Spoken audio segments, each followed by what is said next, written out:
서로 사랑하면 복을 받습니다. 이 말씀을 증거하겠습니다. 일본의 유명한 작가 중에 기독교 작가 미우라 아야쿠는 척추 카리에스를 비롯하여 여러 가지 질병으로 물경병원에서 13년 동안이나 누워있게 됩니다. 처음에는 전혀 그녀가 무엇인가를 깨닫지 못했으나 병상에 있으면서 한 가지를 깨닫기 시작합니다.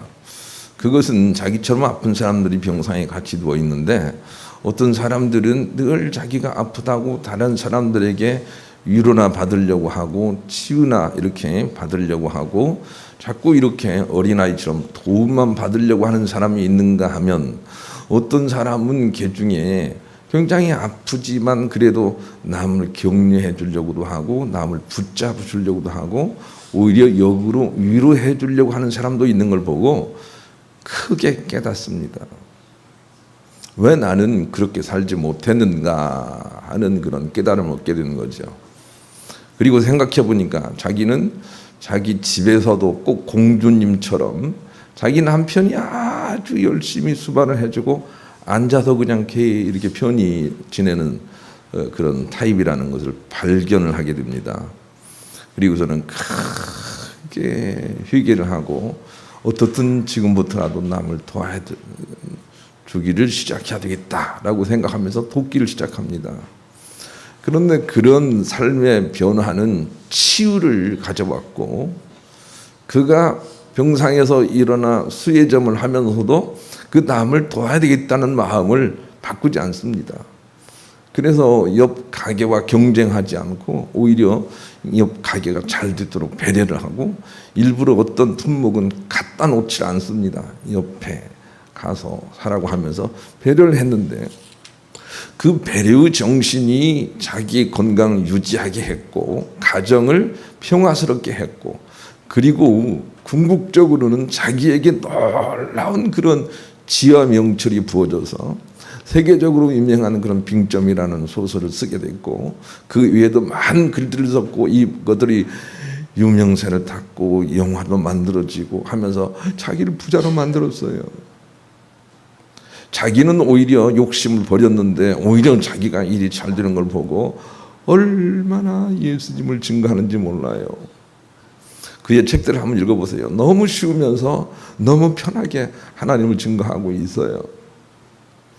우리가 이렇게 함께 사랑을 하게 될 때 서로 사랑을 하게 될 때 신령한 것이 거기 임한다는 것을 그림으로 가지고 있어야 돼요. 그래서 성경은 요한일서 4장 12절에 그렇게 말씀하시는 것이죠. 어느 때나 하나님을 본 사람이 없어도 만일 우리가 서로 사랑하면 하나님이 우리 안에 거하시고 그의 사랑이 우리 안에 온전히 이루어지느니라 그랬어요. 여기서 간과하지 말아야 될 작구가 하나 있는데 그것은 서로란 말이에요. 서로 사랑을 할 때 하나님의 임재가 있단 말이에요. 일방적으로 사랑하는데 하나님의 임재가 있는 게 아니에요. 서로 사랑할 때 하나님께서 반드시 기적적인 역사를 베푸세요. 오늘도 그래서 이 말씀을 통해서 우리가 서로 사랑을 나누게 될 거예요. 성경은 이 위에도 너무 많은 곳에서 서로 사랑하면 하나님이 내려오신다 이런 역사를 많이 보이세요. 그 중에 하나가 나오미와 룻의 가정 얘기예요. 그 나오미와 룻의 가정 얘기 배경 속에는 사사기가 있고 사사기는 모두가 다 자기가 옳은 대로 살아서 전쟁이 끊어지지 않았다는 것을 우리에게 설명해 주고 있어요. 그런데 나오미와 룻 이 시어머니와 며느리는 서로 사랑을 하는 가정을 이루었어요. 한번 읽어보세요. 가정의 평화를 원한다면 한번 읽어보시기를 바라요. 어느 한 구석도 된소리가 없어요. 어느 한 구석도 너는 왜 시어머니 알기를 그렇게 헛일로 아느냐 그런 부분이 없다고요. 어머니 정말 나는 며느리서로 힘들어요 이런 부분이 없다고요. 그냥 서로 어떻게 하면 서로 편하게 해줄까 어떻게 하면 서로 이렇게 배려를 해줄까 라고 했는데 거기에 그만 예수님으로 비유가 되는 충분히 비유가 돼요. 예수님으로 충분히 상징이 되는 보아스라는 부자가 들어오게 됩니다. 그래서 그 가정을 아주 격이 높은 가정으로 들어 올려 변화시켜 주시죠. 그 모든 일들도 나오미와 그 며느리가 서로 사랑하는 데서 만들어진 것이라는 것을 아무런 해설이 없이 성경은 그냥 보여주고 있어요. 우리는 그것을 캐치해낼 수 있어야 하거든요. 우리가 서로 사랑할 때만 하나님이 돕는다라고 하는 것을 우리가 알아야 되는 거죠. 우리 윤영주 권사님이 여기 계신데 저 가정이 신방 받는 걸 좋아하거든요. 신방을 빼놓지 않고 받으시는 가정 중에 하나인데 가면 배울 게 참 많아요. 언제 가면 그러더라고요. 막 꽃이 활짝 잘 피어 있는 거예요. 그래서 아니 꽃이 어떻게 잘 피었습니다. 그 정도로 얘기했더니 권사님이 하시는 말씀이 온도 맞춰주고요. 습도 제대로 맞춰주면 언제나 꽃 피어요. 당신은 무슨 생각에서 그런 말을 했는지 모르지만 나한테는 막 뒤통수가 막 시원하게 그냥 은혜가 오더라고요. 온도와 습도를 맞춰주면 꽃이 핀다. 온도와 습도를. 이 서로 사랑한다는 것은 온도와 습도와 같은 거예요. 온도와 습도를 맞춰주면 꽃은 핀다는 거예요. 그런데 온도만 맞아서 꽃이 필까요? 안 된다는 거예요. 서로 사랑하라는 명령을 우리가 꼭 기억을 하고 서로 사랑할 때 하나님이 돕는다라고 하는 것을 잊지 말아야 되겠어요. 서로 미워하면 반대로 아주 지옥이 만들어진다는 거 우리가 알 수가 있습니다. 그런데 불행한 것은 어느 한쪽만 사랑한다는 거지요. 그 일방적인 사랑에는 하나님의 도우심이 안타깝게도 임하지 못합니다. 서로 사랑하는 것이 참 중요하죠. 요한일서 3장 11절로 12절 우리는 서로 사랑할지니 이는 너희가 처음부터 들은 소식이라. 가인같이 하지 말라. 그는 악한 자에게 속하여 그 아우를 죽였으니 어떤 이유로 죽였느냐. 자기의 행위는 악하고 그의 아우의 행위는 의로움이라 그랬습니다. 서로 사랑하지 않는 것은 결코 가인의 길에서 벗어나지 못하는 거예요. 함께 서로 맞장구 쳐서 사랑을 해야 되는 거죠. 그래서 옛날에 참 유명한 그런 노래가 하나 있어요. 누가 불렀는지 여러분 아실 거예요. 영감 왜 불러 뒤뜰에 매여놓은 송아지 한 마리 보았소. 봤지 어쨌소. 이 몸이 늙어서 몸보신하려고 먹었지. 그 다음 뭐죠? 잘했군. 이게 할 수 있겠냐고요. 여기에 돈이 들어가 있는 사람은요 잘했어 할 수가 없어요. 여기 돈이 들어가 있는 사람은 아니 그 미쳤나 이 영감탱이가 그걸 갖다 자녀 학자금 해야 되는데 먹다니 그럴 건데 하나님이 들어가 있는 사람은 그걸 할 수가 있어요.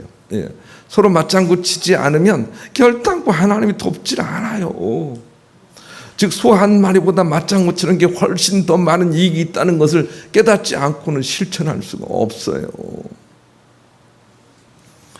그래서 이 존 가트맨 박사는 많은 사람들이 행복하지 못한 이유는 잘못 살아서 그런 것이 아니라 서로 맞장구 쳐주지 않기 때문이다 라고 그렇게 분석을 했어요. 자기는 옳다고 생각하고, 가인 아니에요? 자기는 옳다고 생각하고 남은 잘못됐다고 생각하기 때문에 안 된다는 거예요. 그 생각을 버리고 어떤 생각이든 당신도 옳고 그럴 수밖에 없는 거고 이렇게 맞장구 쳐주는 거죠. 그래야만 하나님이 돕는다는 거예요. 서로 사랑하는 곳에 하나님의 도움이 있다는 거 우리가 꼭 기억을 해야 되겠어요. 본문에 등장하는 예수님의 첫 번째 기적이 주는 교훈은 너무도 많습니다. 그 중에서도 가장 중요한 교훈은 서로 사랑하는 기반 위에서 기적이라는 것이 생긴다는 것입니다. 본문은 예수님께서 이 땅에 오셔서 첫 번째 일으키신 기적입니다. 그런데 기적이 어디에서 생기고 있는지를 우리가 성경에는 설명이 없으나 발견해내야 합니다. 왜냐하면 성경이 설명이 없는 이유는 그것을 발견내는 사람들을 천국 백성으로 삼으시려 하기 때문에 설명이 별로 없습니다. 그런데 첫 번째 예수님의 이 포도주의 기적은 바로 자기와 자기 어머니와 남들이 상상할 수 없는 이기적이지 않은 서로 하나님의 사랑을 하고 있기 때문에 그 기반에서 출발한 것이다 라고 하는 것을 우리에게 보여주고 있는 것이죠. 그래서 우리는 이 마리아, 예수 그리스도의 육체 어머니 마리아의 사랑을 볼 수가 있어야 되겠습니다. 왜냐하면 예수님의 사랑은 항상 시종일관 하시기 때문에 그러는 거죠. 그런 내용을 품고 본문을 한번 읽어보겠습니다. 마리아의 사랑을 볼 수가 있습니다. 읽습니다. 시작. 사흘째 되던 날 갈릴리 가나에 혼례가 있어 예수의 어머니도 거기 계시고 예수와 그의 제자들도 혼례 청함을 받았더니 포도주가 떨어진지라 예수의 어머니가 예수에게 이르되 저들에게 포도주가 없다 하니 예수께서 이르시되 여자여 나와 무슨 상관이 있나이까 내 때가 아직 이르지 아니하였나이다. 그의 어머니가 하인들에게 이르되 너희에게 무슨 말씀을 하시든지 그대로 하라. 4절과 5절을 보여주세요. 4절부터 보여주세요. 4절. 예수께서 이르시되 여자여, 어머니에게 여자여라 그랬어요. 제가 이 말씀을 조금 이따 설명할게요. 나와 무슨 상관이 있나이까 내 때가 아직 이르지 아니었나이다. 예수님은 거절하는 듯한 그런 발언을 했습니다. 그때 마리아는 5절처럼 반응을 합니다. 이것이 얼마나 위대한 반응인지를 알았으면 좋겠어요. 읽읍시다. 시작. 그의 어머니가 하인들에게 이르되 너희에게 무슨 말씀을 하시든지 그대로 하라 하니라. 보통의 어머니는 이렇게 하지를 못할 겁니다. 자기 아들이 많은 사람들 앞에서 오히려 자기의 말을 거부하는 것으로 인하여 너 집에 가서 두고 보자 이놈아 이렇게 반응하기 십상인데, 그런데 이 어머니는 다릅니다. 무슨 말씀을 하시든지 그대로 하라 하고 존중해 주고 있습니다. 여기에서 놀라운 사랑을 발견할 수 있어야 되겠습니다. 이렇게 서로 사랑하는 곳에 기적이 나타난다고 이 기적 얘기를 이제 설명을 해 나가고 있는 것입니다.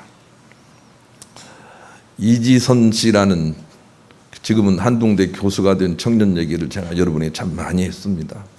왜냐하면 그 청년은 대학교 다닐 때 너무 처참한 그런 화상을 입어서 몰골이 아주 흉하고 수술만도 한 30여 번을 한 걸로 알고 있는데 사람도 아닌 그런 고통의 길을 겪어왔기 때문이지요. 그런데 그가 이렇게 많은 사람들에게 호감을 줄 수 있는 그런 승리자의 길을 걸어가고 있는 것은 그와 그의 어머니와 그의 오빠가 사랑의 관계에 있기 때문입니다. 너 때문에 내 인생은 참 힘들게 됐다는 그런 표현들이 그의 가정에는 없습니다. 너 때문에 우리 가정 경제가 힘들다라는 표현들이 없습니다. 그저 서로가 서로에게 인정을 해주며 기도하면서 서로 세워주고 붙들어주는 그런 환경을 만드는 거지요. 그런 환경 속에서는 기적이 일어납니다. 하나님이 오시기 때문에 그런 거죠. 하나님이 무슨 편애를 하시는 분이 아니라 그냥 진리신 하나님은 그런 곳에 역사하시는 분이 돼요. 우리는 열심히 서로 사랑하는 그런 관계를 만들어내야 하는 거죠. 그래서 성경은 서로 사랑하라는 말씀을 많이 주고 계세요. 사랑하라는 말씀을 많이 주고 계신 게 아니에요. 서로 사랑하라는 말씀을 많이 주고 계세요. 대표적으로 에베소서 5장인데 에베소서 6장이기도 해요. 에베소서 6장 1절로 8절 읽어보겠습니다. 가정을 향해서 서로를 주세요. 읽습니다. 시작. 자녀들아 주 안에서 너희 부모에게 순종하라. 이것이 옳으니라. 네 아버지와 어머니를 공경하라. 이것은 약속 있는 첫 계명이니 이로써 네가 잘되고 땅에서 장수하리라. 또 아비들아 너희 자녀를 노엽게 하지 말고 오직 주의 교훈과 훈계로 양육하라. 종들아 두려워하고 떨며 성실한 마음으로 육체의 상전에게 순종하기를 그리스도께 하듯 하라. 눈가림만 하여 사람을 기쁘게 하는 자처럼 하지 말고 그리스도의 종들처럼 마음으로 하나님의 뜻을 행하고 기쁜 마음으로 섬기기를 주께 하듯 사람들에게 하듯 하지 말라. 이는 각 사람이 무슨 선을 행하든지 종이나 자유인이나 주께로부터 그대로 받을 줄을 알미라. 하나님은 일방적인 사랑을 명하지 않습니다. 하나님은 서로 사랑을 명하고 있습니다. 그래야만 그것이 하나님의 축복과 임재의 조건이 된다. 이렇게 우리에게 가르쳐 주고 계시는 거죠. 정말 중요한 것은 하늘에 계신 우리 하나님은 우리를 일방적으로 사랑하신다는 거예요. 이 사실을 우리가 발견했으면 좋겠어요. 하나님은 일방적으로 우리를 사랑하고 계세요. 이거를 발견하려고 해도 많은 고난을 겪어야만 발견이 돼요. 하나님은 일방적으로 우리를 사랑하세요. 한순간도 우리를 싫어버리라 하신 분이 아니세요. 성경은 많은 그런 주님의 환난에 대한 예고와 그런 일이 있었으나 우리 자신의 욕심으로 의한 것이지 하나님이 우리를 싫어하셔서 그렇게 하시는 부분이 없다는 것을 발견해내는 게 중요해요. 하나님은 일방적으로 우리를 사랑하세요. 지금도 우리를 사랑하세요. 우리가 어떤 잘못과 죄를 저지른다 할지라도 하나님은 예수 그리스도를 통해서 이미 다 우리의 죄를 속하시고 우리를 그냥 아들로 봐주시기로 작정을 하신 분이세요. 하나님은 지금도 일방적으로 사랑하세요. 그런데 우리는 하나님을 선별적으로 사랑을 해요. 그것만이 오로지 우리가 하나님의 복을 받지 못하는 이유가 된다고요. 이사야 43장 15절 28절 같이 읽읍시다. 읽습니다. 시작. 나는 여호와 너희의 거룩한 이요 이스라엘의 창조자여 너희의 왕이니라. 나 여호와가 이같이 말하노라. 바다 가운데 길을 큰 물 가운데 지름길을 내고 병과 말과 군대 용사를 이끌어내어 그들이 일시에 엎드러져 일어나지 못하고 소멸하기까지 꺼져가는 등불 같게 하였느니라. 너희는 이전 일을 기억하지 말며 옛날 일을 생각하지 말라. 보라 내가 새 일을 행하려니 이제 나타낼 것이라. 너희가 그것을 알지 못하겠느냐. 반드시 내가 광야의 길을 사막의 강을 내리니 장차 들짐승 곧 승냥이와 타조도 나를 존경할 것은 내가 광야의 물을 사막의 강들을 내어 내 백성 내가 택한 자들에게 마시게 할 것입니다. 이 백성은 내가 나를 위하여 지었나니 나를 찬송하게 하려 함이라. 그러나 야곱아 너는 나를 부르지 아니하였고 이스라엘아 너는 나를 괴롭게 여겼어. 내 번제의 양은 내게로 가져오지 아니하였고 내 제물로 나를 공경하지 아니하였느니라. 나는 제물로 말미암아 너를 수고롭게 하지 아니하였고 유향으로 말미암아 너를 괴롭게 하지 아니하였거늘 너는 나를 위하여 돈으로 향품을 사지 아니하며 희생의 기름으로 나를 흡족하게 하지 아니하고 내 죄짐으로 나를 수고롭게 하며 내 죄악으로 나를 괴롭게 하였느니라. 나 곧 나는 나를 위하여 네 허물을 도말하며 내 죄를 기억하지 아니하리라. 너는 나에게 기억이 나게 하나 우리가 함께 변론하자. 너는 말하여 내가 의로움을 나타내라. 내 시조가 범죄하였고 너희 교사들이 나를 배반하였나니 그러므로 내가 성소의 어른들을 욕되게 하며 야곱이 진멸당하도록 내어주며 이스라엘이 비방거리가 되게 하려는 7절 한번 보세요. 하나님의 사랑은 변함이 없어요. 그것 때문에 그래. 7절 다시 읽읍시다. 27절 27절 시작. 내 시조가 교사들이 나를 항상 배반하는 건 우리예요. 그렇기 때문에 그냥 스스로 있는 벌이 우리 가운데 나타나게 하는 것뿐이죠. 하나님이 일방적으로 우리를 사랑하신다는 것을 잊어버리면 안 돼요. 그리고 그냥 하나님을 우리가 쫙 놓치지 않고 늘 아까 이기련 집사님 기도하는 것처럼 떠올려서 주님 의지하고 어떤 때나 그냥 감사하고 그렇게 살아가면 기적이 나타난다니까요. 기적은 그냥 있어요. 기적이 없는 것은 우리가 하나님을 사랑하지 않기 때문에 그래요. 우리가 우리 주변 사람들을 서로 사랑하라는 그 법칙을 모르고 이기적으로 살기 때문이죠. 그러나 다윗처럼 어떤 상황이라도 주님에 대한 우리의 믿음을 배반하지 않으면 하나님이 사막의 길을 내신다니까요. 아무것도 없는 데서 뭘 창조하세요. 있게 하신단 말이에요. 그러니까 소망을 가지고 서로 사랑해야 되겠어요. 555장 복음성과 같이 나눕시다. 제가 교회를 오다 보면 잘 아는 가게가 하나 있어요. 가게의 안주인이 예나 싹싹하거든요. 상냥하거든요. 부지런하거든요. 제가 인사를 해요. 안녕하세요 라고 인사를 하면 뭐라고 대답을 하는지 아세요? 네. 그 끝이에요. 네. 그러면 안 돼요, 여러분. 안녕하세요 그러면 네 안녕하세요. 이렇게 서로 해줘야 돼요. 사랑해 그러면 알았어. 그런 모심 애들이 많다고요. 남자들이. 그래서 안 되는 거야. 나도 사랑해. 이렇게 서로 사랑해야만 거기에 하나님의 임장이 있다는 걸 우리가 기억을 해야 되겠어요. 그러기 위해서는 결혼을 신중히 하는 것이 모든 풀림의 시작점이다라는 메시지가 오늘 본문에 있어요. 여러분, 닭이 먼저입니까? 혹은 계란이 먼저입니까? 이 문제에 대해서 많은 사람들이 설왕설래하지만 그만큼 시작점을 찾기가 어렵다는 겁니다. 인생을 어디서부터 풀어야 됩니까? 이 문제에 대해서 성경은 결혼에서부터 풀어라 이렇게 말씀을 하시고 이 첫 번째 기적을 혼례집에서 행하십니다. 결혼에서부터 문제를 풀어라는 것입니다. 그래서 속담에도 이런 말이 있어요. 전쟁에 나가려면 한 번 기도하고 배를 타고 나가려면 2번 기도를 하고 결혼하기 전에는 3번 기도해라. 그런 말이 있단 말이에요. 그리고 핵인 목사님은 이런 얘기를 했어요. 오늘날 많은 젊은이들이 결혼을 위해서 하나님의 뜻을 묻는 과정을 생략하기 때문에 참 행복의 길을 만들어내지 못하고 있다. 이렇게 지적을 했어요. 모든 문제는 결혼에서부터 풀어야 된다라고 하는 것을 암묵적으로 성경이 우리 가운데 말씀을 해주고 계세요. 그래서 결혼을 아주 신중하게 시작을 해야 돼요. 히브리서 13장 4절로 5절 같이 읽읍시다. 읽습니다. 시작. 모든 사람은 결혼을 귀히 여기고 침소를 더럽히지 않게 하라.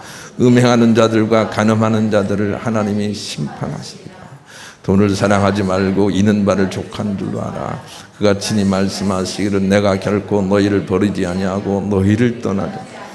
4절과 5절이 저렇게 붙어 있는데 결혼을 소중하게 생각하라 하고 돈 얘기를 하고 있단 말이에요. 그러니까 돈 사랑하면 이 결혼을 소중하게 여기지 않는 것이 되는 거예요. 돈. 예, 돈. 그러지 말고 두 사람의 관계를 더 서로 사랑하는 관계를 만들어라. 그러면 저 위에서 자꾸 무엇인가를 일으켜 줄 것이다. 이렇게 말씀을 하고 계세요. 그 결혼에서부터 우리가 문제를 풀어야 된다는 거예요. 문제의 시작점은 결혼이에요. 그래서 젊은이들에게 그렇게 얘기를 합니다. 결혼하기 전에 좋은 선택을 우리가 하기 어렵습니다. 못합니다. 그런데 좋은 선택이 되도록 기도를 해야 돼요. 거기서부터 풀려야 돼요. 그렇지 않고는 어디 치고 들어갈 자리가 없어요. 결혼하신 여러분, 제발 지금부터라도 돈의 가치관을 여러분 옆에 있는 사람의 가치관보다 위대하게 두면 안 돼요. 여러분 옆에 있는 사람이 돈보다 훨씬 중요해요. 성적은 말할 것도 없어요. 그러므로 서로 사랑이 실천될 때 하나님의 도우심이 올 것이라며 혼인생활의 정결과 하나님과 관계는 예배서 5장에 가면 그냥 비밀이에요. 비유예요. 똑같다. 그런 표현을 하고 있단 말이에요. 그래서 혼례집에서 첫 번째 기적을 시작하시는 거예요. 우리가 뮬러처럼 한 번 선택을 했다면 서로 사랑하는 이 관계를 죽어도 놓치면 안 돼요. 그만큼 선택이 중요해요. 그래서 막 여러 사람들을 사랑하고 싶으면 결혼하지 않는 게 나은 것 같아요. 예. 그러나 결혼했다면 굉장히 소중하게 그걸 지켜야 돼요. 신앙도 마찬가지예요. 나는 여러분들이 무슨 그 불교나 무슬림이나 혹은 다른 것들을 공부하지 않기를 원하지 않아요. 열심히 공부해요. 그런데 예수 그리스도만이 진리라는 그런 믿음을 가지고 주님께 세례를 받았다면 죽기 살기로 이걸 지켜야 돼요. 그래야만 하나님의 도우심을 받을 수가 있어요. 두 번째 주는 교훈은 이런 거예요. 참사랑은 상대를 얽어매는 것이 아니라 서로의 성숙을 도와주는 것이라는 거죠. 그래서 여자여가 나옵니다. 예수님은 한 가정에 매여 있을 수 있는 분이 아니신 것을 스스로 잘 아시기에 어머니를 여자라고 부를 만큼 주님의 신앙은 저 우주 그 창조자의 신앙을 가지고 있습니다. 그 일에 대하여 마리아 어머니는 너 그럴 수가 있느냐, 섭섭하다라는 표현을 하지 않습니다. 여기에서 우리는 마리아의 참사랑을 배울 수가 있습니다. 참사랑은 얽어매는 사랑이 아니고 다 타인의 성숙을 도와주는 사랑이어야 하기 때문에 그런 것입니다. 나는 그래서 여러분들에게 야 너는 우리 종친 우리 김씨를 빛낼 아주 영광스러운 자손이다, 그런 교육을 하지 않기를 소망합니다. 참사랑은 얽어매는 게 아닙니다. 여러분, 참사랑은 더 크고 넓어지는 일에 보탬이 되도록 세워주는 그런 사랑이 참사랑인 것입니다. 모니카는 자기 아들이 모니카가 믿는 하나님을 섬기지 않고 뭡니까? 남아교를 숭배하는 그런 허랑방탕한 자기 아들 어거스틴을 두었습니다. 그러나 모니카는 자꾸 그가 어떤 과정을 통해서 성숙하여 하나님께로 돌아오라고 자기가 들은 하나님의 말씀을 자꾸 전해주는 일 외에 그들의 남아교를 비방하거나 아들의 신앙을 비방하는 일을 하지 않습니다. 이 부분은 참으로 중요해요. 그래서 그가 스스로 세워지도록 하는 일에 부모가 얼마나 좋은 믿음을 가지고 있는지 모릅니다. 마치 오늘 본문에 등장하는 이 예수님의 어머니 마리아처럼 자녀와 식구들의 성숙을 도와주는 그런 믿음을 가져야 됩니다. 제가 어느 한 글이 있어서 읽어 드릴 테니까 깨달으실 분들은 깨달으시고 회개하실 분들은 회개하시고 화를 내실 분들은 화를 내세요. 묻지 않는 자에게 해답을 던지지 말라는 책 중에 일부입니다. 행복한 부부관계는 그들의 영혼의 나이에 달려 있습니다. 남편이 성인이고 아내가 아기일 때 아내가 칭얼거리면 남편은 그녀를 업어주고 달래줍니다. 그들 부부는 별 문제 없이 잘 사는 듯 보입니다. 그러나 아내는 행복하지만 남편은 성장이 어려우며 고독하게 됩니다. 여러분은 행복하십니까? 그렇다면 남의 고독을 딛고 행복하진 않습니까? 반대로 남편이 아기이고 아내가 성인일 때 그녀는 남편이 투정할 때마다 안아주고 과자를 사줍니다. 그들 부부도 별 문제 없이 삽니다. 남편은 대체로 행복하지만 아내는 마음속 깊은 곳에 허무가 있습니다. 부부가 둘 다 아이라면 항상 싸우거나 헤어질 것입니다. 반대로 부부가 둘 다 성인이라면 그들은 서로 사랑하며 천국에서 살아갑니다. 그러나 이런 가정은 드뭅니다. 어린 영혼은 자기밖에 모르며 상대를 이용하고 섬김받기를 원합니다.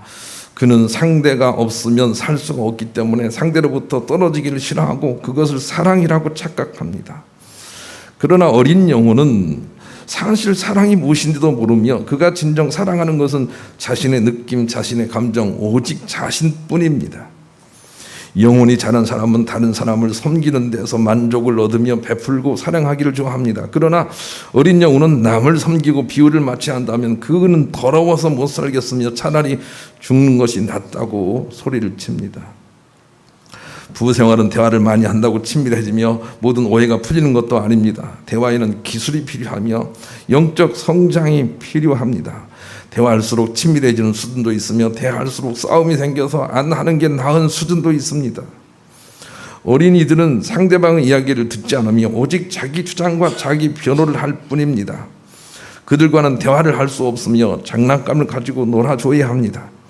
행복한 부부 생활을 위해서는 진정 영적 성숙이 필요합니다.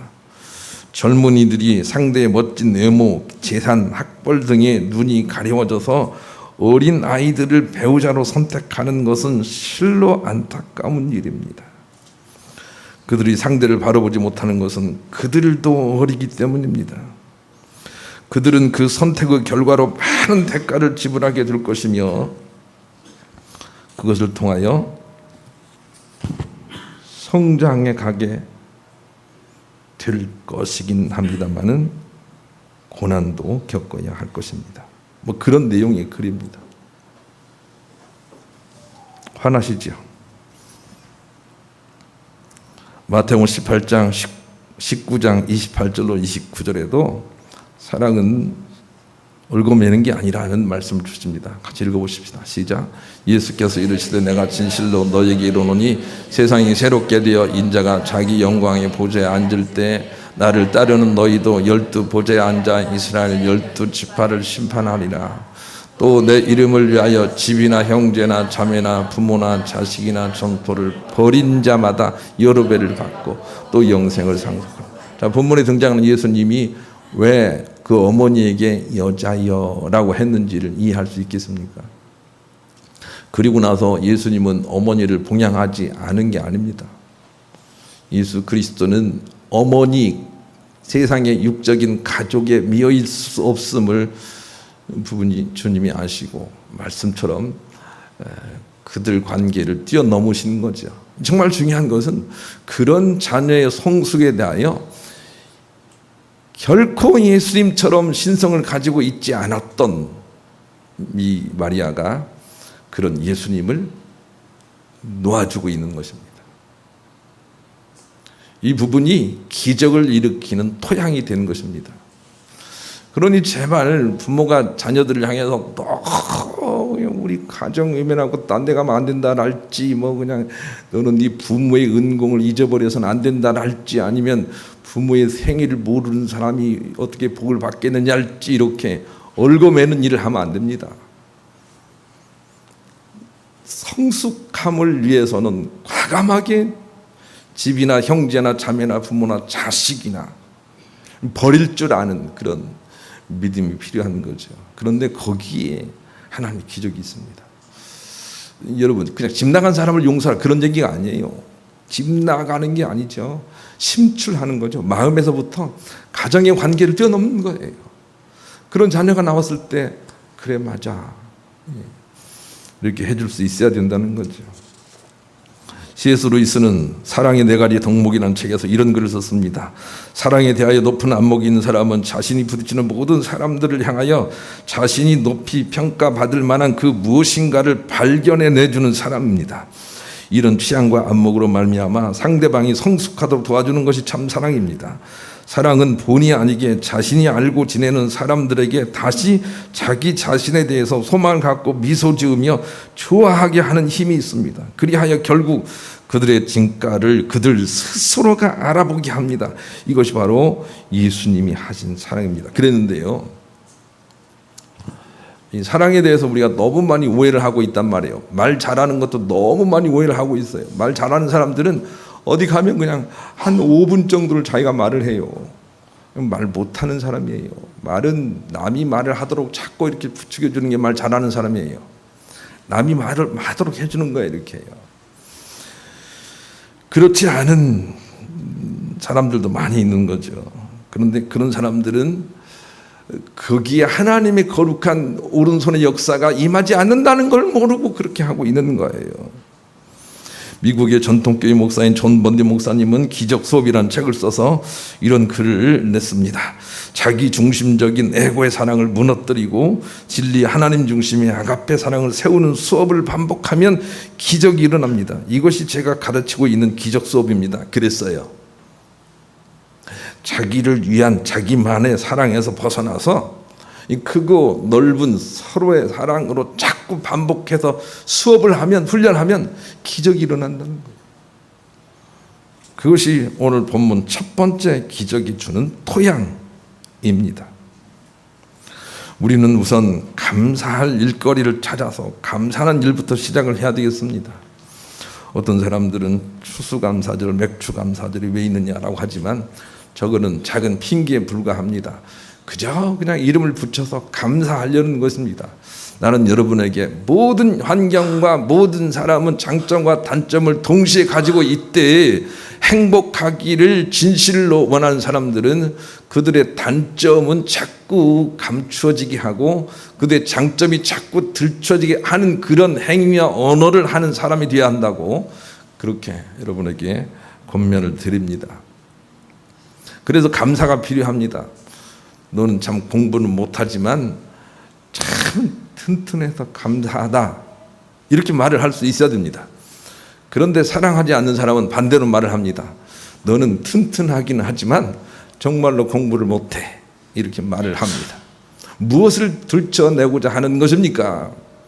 그게 장점과 좋은 일들을 자꾸 들춰내려는 그런 이 사소한 일상의 감사는 서로 사랑으로 가는 첫걸음이기 때문에 우리가 이런 절기를 지키기도 하는 것입니다. 하여 우리 주변 환경과 사람을 그 장점만이 나오도록 만들어 세울 수 있는 힘이 바로 참사랑이라는 걸 알아야 되겠어요. 그래서 발휘해야 되겠어요. 에베소 5장 21절 33절 좀 깁니다만은 같이 읽읍시다. 피차가 나오네요. 서로예요. 읽습니다. 시작. 그리스도를 경함으로 피차 복종하라. 아내들이여 자기 남편에게 복종하기를 주께 하듯 하라. 이는 남편이 아내의 머리이며 그리스도께서 교회의 머리됨과 같으니 그가 바로 몸의 구주시니라. 그러므로 교회가 그리스도에게 하듯 아내들도 범사에 자기 남편에게 복종할지. 남편들은 아내 사랑하기를 그리스도께서 교회를 사랑하시고 그 교회를 위하여 자신을 주심같이 하라. 이는 곧 물로 씻어 말씀으로 깨끗하게 하사 거룩하게 하시고 자기 앞에 영광스러운 교회로 세우사 티나 주름 잡힌 것이나 이런 것들이 없이 거룩하고 의미 없게 하려 하십니다. 이와 같이 남편들도 자기 아내 사랑하기를 자기 자신과 같이 할지니 자기 아내를 사랑하는 자는 자기를 사랑하는 것이나 누구든지 언제나 자기 육체를 미워하지 않고 오직 양육하여 보호하기를 그리스도께서 교회에게 함과 같이 하나니 우리는 그 몸의 지체입니다. 그러므로 사람이 부모를 떠나 그의 아내와 합하여 그 둘이 한 육체가 될지니